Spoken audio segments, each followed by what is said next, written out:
Welcome to Managing Uncertainty, a podcast series from the experts at Bryghtpath discussing global risk, business continuity, and crisis management. Will you be ready to lead your organization through its critical moment? Hello and welcome to the Managing Uncertainty podcast. This is Bryan Strawser, Principal and Chief Executive here at Bryghtpath. And this week I want to talk a little bit about crisis management philosophy. I want to hit on really two big topics. One is, as we're demonstrating to clients in a lot of conversations, what does successful crisis management look like? When you're inside of a company and you're watching the company react to a crisis situation and go on to manage that crisis well, whether it's a IT disruption, it's a natural disaster like a hurricane, a violent attack like an active assailant or active shooter situation, or it's a reputational crisis. What does that successful crisis management effort look like inside of a company? The second is I want to talk a little bit about our crisis management philosophy here at Bryghtpath, how we think about structuring crisis management programs and leading through crisis situations. And then I have kind of 5 key points to make as we talk about that. So let's start by talking about what successful crisis management looks like. So again, you're inside of a company and you're watching the company react to a crisis. And if you're managing it well, there are some core key factors that you're going to see. There's going to be some key things that will really stand out to you. The first one is rapid response. The company is going to quickly move to react to the situation. And if it is a situation where they can prepare for it, if they can be on the left side of the boom, as Harvard professor Juliet Kayyem likes to say, like a hurricane where you know it's coming. You have 3, 4, 5, maybe even 7 days to prepare for that. You're going to position that response in advance of that incoming storm so you can move as quickly as you can. But no matter what the crisis is, you're going to see the company respond rapidly. They're going to get geared up, they're going to activate their crisis process, and they're going to start to prepare and react. The second thing you'll see is that inside of the organization, there are clear roles and responsibilities. Again, there are clear roles and responsibilities. Someone is in charge of the response, the incident leader or incident commander, if you want to use an incident command system phrase from ICS. But somebody is leading and coordinating this process. There's an escalation path to be able to make those other decisions. But everyone understands what their roles and responsibilities are because they've been defined in the crisis management framework and plan. The next thing you'll see is good cross-functional coordination, that there's a cross-functional crisis management team. It might be called something else. It might be called a committee or a task force. It might just be your executive team in a medium-sized organization. But there is a good cross-functional team and level of coordination that cuts across silos in the organization. The next one is that there are predefined decision-making rights, that not every decision has to be escalated to the CEO or the board for approval before it can be implemented. Now, certainly some things have to do that. But there are clear sets of decision-making rights that have been appropriately delegated in the organization to react and respond to and recover from a crisis. The next is you will see a clear path of escalation for decisions. We will see that certain decisions need to be escalated. It might be about activating the crisis team or declaring this as a crisis or as a disaster. It might be the commitment of capital or expense or headcount resources. It might be the escalation path to approve messaging that needs to go outside of the organization. Whatever that escalation is, that path has been defined and it is clear who those decision makers are. This also means that there's a clear path to say what is a crisis and activate the appropriate crisis processes, that it's not something that's buried down within the organization where you're dealing with an IT incident, for example, that has broad impact on the organization, and we don't start looking at that as a crisis situation, or at least a path to make it a crisis. The next is that you will see that there is a single source of truth internal to the organization. This might be that you know you're going to get an email at 3 p.m. every day updating you on the situation. That's the single source of truth. That's the reporting that you're going to receive. It might be that you have a command center or an operations center where that's where the source of truth is up on the displays, and that they're publishing some kind of product, or you can go to a page and on your intranet and pull the current status. But there's one single source of truth about what's going on. Next, that there's planned communication products, messages, and templates. So this kind of ties to the previous one about having a single source of truth internally. But there are communication products and messaging and a strategy around communicating that is tied to this crisis.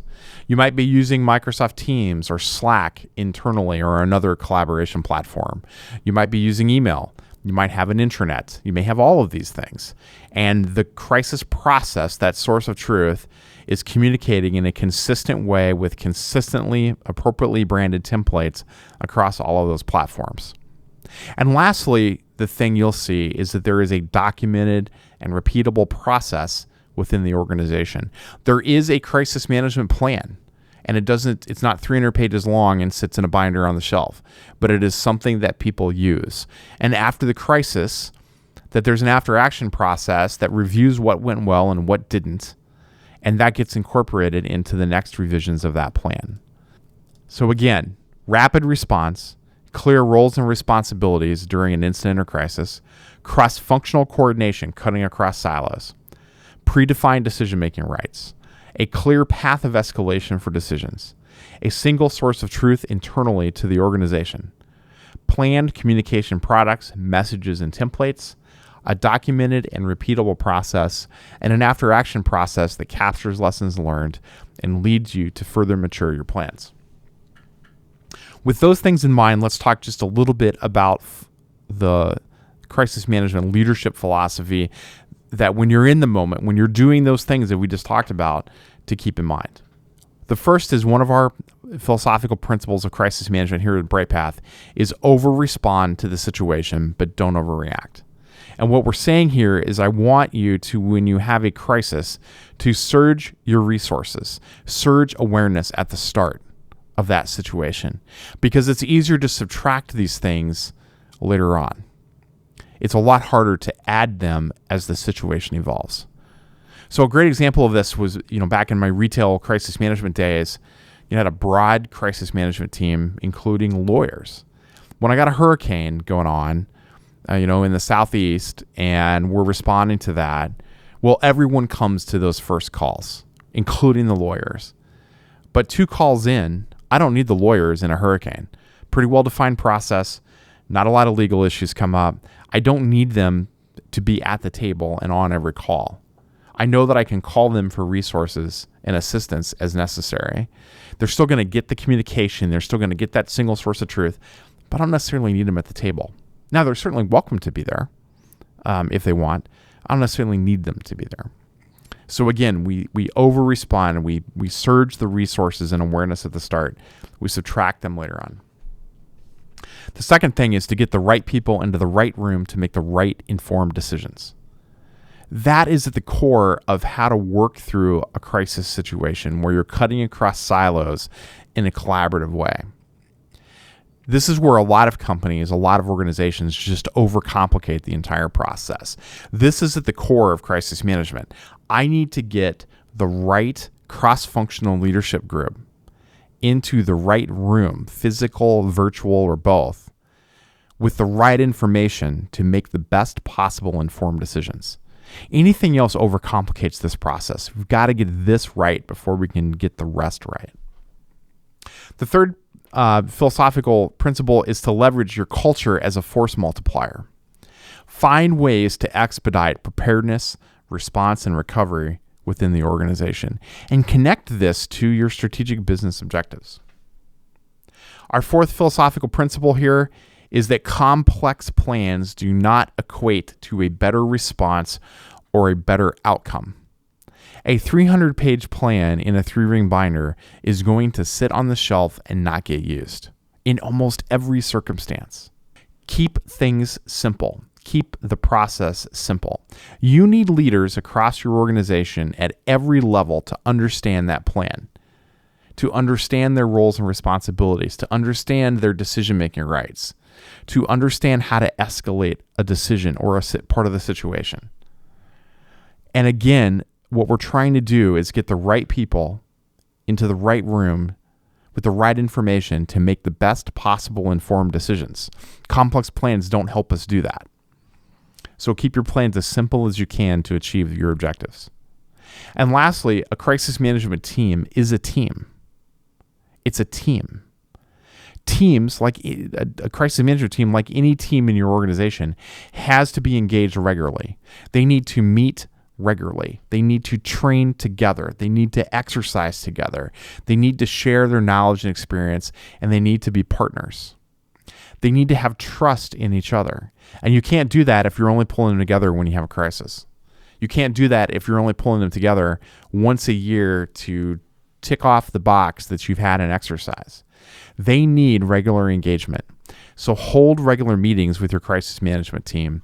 Take them through drills and exercises to make sure they're prepared, and help them build muscle memory through those exercises so that when the moment comes and the critical moment strikes, they're ready for that challenge to support you and your business. That's it for this edition of the Managing Uncertainty podcast. We'll be back next week with another new episode. Be well.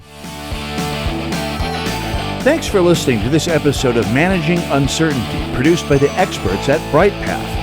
To receive notifications of new episodes, join our newsletter at bryghtpath.com or subscribe through your favorite podcast player such as iTunes or Google Play. Learn more about the services and trusted advice from Bryghtpath by visiting bryghtpath.com. That's BRYGHTPATH.com.